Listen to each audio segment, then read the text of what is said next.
जय हिंद साथियों। भारत की आर्थिक गति रफ्तार पकड़ चुकी है और ये आंकड़े बताते हैं कि भारत अब विकसित राष्ट्र बनने की ओर बढ़ चुका है। साथियों, 8.2% के साथ शानदार प्रदर्शन हम लोगों ने क्वार्टर टू में किया है और ये अब तक का सर्वश्रेष्ठ प्रदर्शन है। साथियों, अमेरिका द्वारा 50% टैरिफ लगाने के बावजूद हमारी ये जीडीपी की गति बता रही है कि भारत आर्थिक रूप से अब आगे ही बढ़ने वाला है। चाहे कोई भी देश, कोई भी ताकत कितना भी रोकने का प्रयास करे, भारत रुकने वाला नहीं है। इसके साथ ही साथियों, एक और आंकड़ा आया है लो इंस्टीट्यूट का और उसमें भारत को मेजर पावर दिखाया गया है तीसरे स्थान पे 40 पॉइंट के साथ। साथियों, उसमें सुपर पावर में यूएस और चाइना है और स्वाभाविक है, लेकिन तीसरे पायदान पे हम लोगों ने जापान को भी पछाड़ के एक मेजर पावर का एशिया में हम लोगों ने स्थान प्राप्त किया है। और उसमें मिडिल पावर में बहुत सारे देश हैं, लेकिन मेजर पावर में सिर्फ भारत को रखा गया है। और ये ऑपरेशन सिंदूर में जिस तरीके का हम लोगों ने अपना ताकत का प्रदर्शन किया है और उसके बाद भी जैसे हम लोगों ने अपने आर्थिक विकास को रोकने नहीं दिया है, लगातार हमारे देश की आर्थिक गति बढ़ती जा रही है। और ये जीडीपी के आंकड़े भी बता रहे हैं क्वार्टर टू के।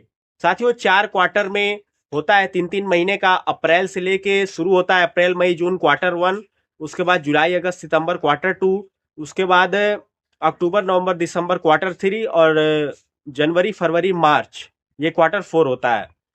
आमतौर पे क्वार्टर वन से क्वार्टर टू की गति थोड़ी धीमी होती है, लेकिन हम लोगों ने बल्कि और ज्यादा मेंटेन करके 8.2% के साथ शानदार प्रदर्शन किया है। अब इससे साथियों पूरे अमेरिका में भी हलचल है और हमारे देश में भी हलचल है। आप कहेंगे हमारे देश में क्यों हलचल है?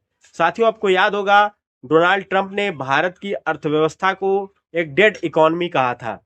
तो चलिए, वो तो डोनाल्ड ट्रंप अमेरिका के हैं, उनको जियो पॉलिटिक्स खेलना है, लेकिन राहुल गांधी हमारे देश के नेता विपक्ष हैं।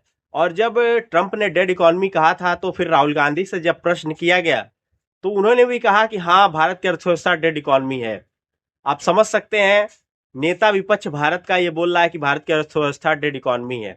और अभी प्रदर्शन जो आंकड़े आए हैं, ये राहुल गांधी को भी एक करारा जवाब है, क्योंकि राहुल गांधी लगातार और कांग्रेस पार्टी ये भूल जाती है कि पार्टी विरोध करते करते देश का विरोध नहीं करना है। देश अमेरिका का राष्ट्रपति कुछ भी कहे, वो तो चलिए अमेरिका का है, लेकिन ये भारत के हो के, भारत के सदन में सांसद हो के, नेता विपक्ष हो के भारत के बारे में ऐसा बोलते हैं। और ये आंकड़े राहुल गांधी के लिए भी हैं और डोनाल्ड ट्रंप के लिए, और दोनों को मैसेज स्पष्ट पहुंच गया है। अभी तक राहुल गांधी का भी कोई बयान नहीं आया है। ये जो आंकड़े आए हैं 8.2% और ये जो मेजर पावर का जो हमारा एक तीसरे स्थान पे पहुंचना, ये भी बड़ी बात है। और ये